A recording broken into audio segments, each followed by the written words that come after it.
ক্লাসের টপার অথবা কোনো সফল ব্যক্তিকে দেখে আপনার যদি মনে হয় যে আমিও যদি এরকম হতে পারতাম, আমিও যদি এরকম ইন্টেলিজেন্ট হতে পারতাম, আমার মেধাও যদি এত ভালো হতো, তাহলে আজকের এই ভিডিওটি সম্পূর্ণ এবং শেষ পর্যন্ত দেখবেন। কারণ এই ভিডিওটি দেখার পর আপনার ব্রেন আগের চেয়ে 30% বেশি কাজ করবে। আপনি কোনো কাজ কতটা ভালোভাবে করতে পারেন অথবা আপনার পড়া কোনো পড়াকে কতটা মনে রাখতে পারেন, এই সব কিছু নির্ভর করে আপনার মেমোরির উপর। আপনার মেমোরি যতটা শার্প হবে, আপনি তত ভালো সিদ্ধান্ত নিতে পারবেন। আপনার ব্রেনের স্টোরেজ আনলিমিটেড। এর অর্থ আপনি এর মধ্যে যত ইচ্ছে তত মুখস্থ করে স্টোর করে রাখতে পারেন। কিন্তু এর জন্য জরুরি হচ্ছে আপনাকে আপনার মেধাকে ট্রেন করতে হবে। শুধু বাদাম খেলে মেধা বাড়ে না। এটা অনেকটা এমন যে আপনি যদি অনেক বেশি প্রোটিন খান আর কোনো ব্যায়াম না করে সারাদিন শুয়ে বসে থাকেন, তাহলে আপনার বডি খুব সুন্দর হবে না। বডি সুন্দর করতে হলে আপনাকে ব্যায়াম করতে হবে, আর এর পরেই আপনি একটা ফিজিক্যাল রেজাল্ট পাবেন। যেভাবে ভালো বডির জন্য আপনাকে আপনার শরীরকে ট্রেন আপ করতে হবে, ঠিক সেভাবেই ভালো মেধার জন্য আপনাকে আপনার ব্রেইনকে ট্রেন করতে হবে। আর এর জন্য প্রথমে আপনাকে বুঝতে হবে আপনার মেধা কাজ কিভাবে করে।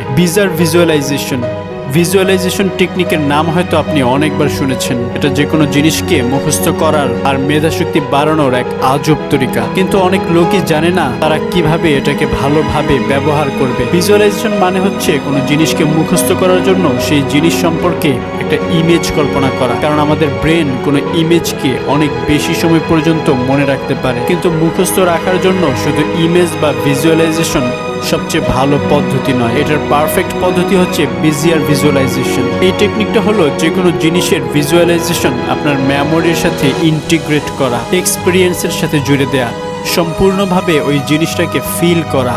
ঠিক এমনই যে কোনো একটা মুভির কোনো একটা সিন যদি আপনার খুব বেশি ভালো লেগে যায় এবং আপনি নিজেকে ওই সিনের সাথে কল্পনা করা শুরু করেন, আর তাহলে ওই সিনটা আপনার সারা জীবনই মনে থাকবে। কিন্তু কোনো জিনিসের সাথে আপনি যদি আপনার নিজেকে রিলেট না করেন, তাহলে খুব অল্প সময় পরেই সেটা আপনার মাথা থেকে মুছে যাবে।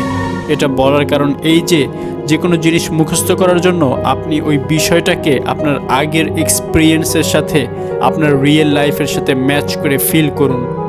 যদি আপনাকে 10 জন ব্যক্তির নাম মুখস্থ করতে দেওয়া হয় আর আপনি যদি শুধু তাদের নাম পড়ে যান, তাহলে সম্ভাবনা খুব বেশি যে কিছু সময় পরেই আপনি আর তাদের নাম মনে রাখতে পারবেন না। কিন্তু আপনি যদি ছোট ছোট করে তাদের সম্পর্কে একটা গল্প তৈরি করেন এবং সেই গল্পে নিজেকে অন্তর্ভুক্ত করেন এবং খুব ভালোভাবে ফিল করেন, তাহলে দেখবেন আপনি কোনোভাবেই তাদের নাম আর ভুলবেন না। তাই ভিজুয়ালাইজেশনের অর্থ হলো এই যে আপনি কোনো জিনিসকে শুধু পড়বেন না, আপনি সেগুলো নিয়ে চিন্তা করবেন এবং আপনার রিয়েল লাইফের সাথে সেগুলো মেলাবেন এবং একই সাথে ওই বিষয়গুলোকে ফিল করবেন। যে কোনো জিনিসই যখন আপনার জীবনের সাথে সম্পর্কিত হয়ে যাবে, তা আপনি আর কখনোই ভুলবেন না। ব্রেন পাওয়ার বাড়ানোর দ্বিতীয় উপায় হলো ব্রেনকে কনফিডেন্স দেওয়া। আর এর জন্য আপনাকে আপনার ব্রেনকে নেগেটিভ প্রোগ্রামিংয়ের থেকে মুক্ত করতে হবে। যদি আপনাকে কেউ বারবার এই কথা বলে যে আপনি পড়ালেখায় দুর্বল, আর আপনি যদি এটা নিয়ে ভাবতে থাকেন, তাহলে এক সময়ে এই জিনিসটা আপনার সাবকনশিয়াস মাইন্ডে গেঁথে যায়। আর একই বলে নেগেটিভ প্রোগ্রামিং। আর এতে করে আপনি যখনই কিছু করতে নেন, আপনার প্রথমেই মনে হয় যে আপনি সেটা করতে পারবেন না। আর তাই আপনাকে এই জিনিসটি দূর করে আপনার মেধাকে পজিটিভ প্রোগ্রামিং সেট করতে হবে। আপনাকে একটা কথা মনে রাখতে হবে যে দুনিয়া যাই বলুক না কেন, আপনি আপনার নিজেকে খুব ভালো করে চেনেন, আর আপনি অবশ্যই এই কাজটা করতে পারবেন। আর এতে করে আপনার ব্রেন একটা পজিটিভ সিগন্যাল পাবে, আর আপনার ব্রেন আরও ভালোভাবে কাজটা করার জন্য উদ্বুদ্ধ হবে। আর এর পরের বিষয়টা হচ্ছে সেলফ ডিমোটিভেশন, যা আমরা প্রায়ই করে থাকি। আপনি সারাদিন হয়তো আপনার সময়ের সঠিক ব্যবহার করেন না। আপনার সারাদিন যখন নষ্ট হয়ে যায়, আপনি ঠিকমতো পড়ালেখা করেন না, সারাদিনের জন্য আপনি যে টার্গেট সেট করেছিলেন তা পূরণ করেন না, আর আপনি অন্য কোনো বিষয়ে ব্যস্ত থাকেন। যখন দিন শেষ হয়ে যায় আর আপনার ব্রেন চিন্তা করে আপনি কি করেছেন, আর আপনার ব্রেন আপনাকে বলে যে আপনি যা যা করবেন ভেবেছিলেন তা আপনি করতে পারেননি, এতে করে আপনার ব্রেনে একটা সেলফ ডিমোটিভেশন তৈরি হয়। আর এতে করে আপনার ব্রেনের মধ্যে একটা নেগেটিভিটি তৈরি হয়, আর এই জিনিস আপনার ব্রেনের পাওয়ারকে কমিয়ে দেয়। আর তাই আপনি যদি সেলফ ডিমোটিভেশন থেকে বাঁচতে চান, তাহলে আপনি সারাদিনে যে প্ল্যান সেট করেছিলেন তা আপনাকে পূর্ণ করতে হবে, যাতে করে দিন শেষে আপনি ভালো অনুভব করেন। কারণ আপনি যদি এটা না করেন, তাহলে আপনি পরের দিনও চিন্তিত থাকবেন, আর আপনার ওই দিনটাও নষ্ট হবে। তারপরে হচ্ছে মেডিটেশন এবং রিল্যাক্সেশন। অনেক পরিশ্রম করার পর আরাম করাটাও জরুরি। অনেক বেশি মানসিক চাপ নেওয়ার পর এবং পড়াশোনা করার পর আপনাকে আপনার ব্রেইনকে কিছুটা আরাম দেওয়া উচিত। তাই শার্প ব্রেইনের জন্য মেডিটেশন বা ব্রেইন রিল্যাক্সেশন খুবই জরুরি। আপনি খুব সুন্দর একটা ঘুমের মাধ্যমে অথবা নামাজ পড়ার মাধ্যমে আপনার ব্রেইনকে কিছুটা আরাম দিতে পারেন। আপনি যদি আপনার ব্রেইনকে মাঝে মাঝে আরাম না দেন, তাহলে একসময় সে ভালো কাজ করা বন্ধ করে দেবে। আপনি যদি একটানা অনেক বেশি সময় ধরে পড়াশোনা করতে থাকেন, তাহলে দেখবেন এক সময় গিয়ে আপনার পড়া আর আপনার মাথায় ভালোভাবে ঢুকছে না।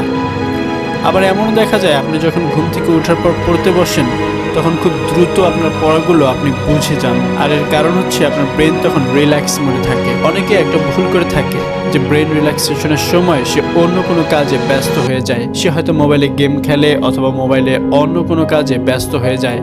এটাকে সে ব্রেন রিল্যাক্সেশন ভাবে।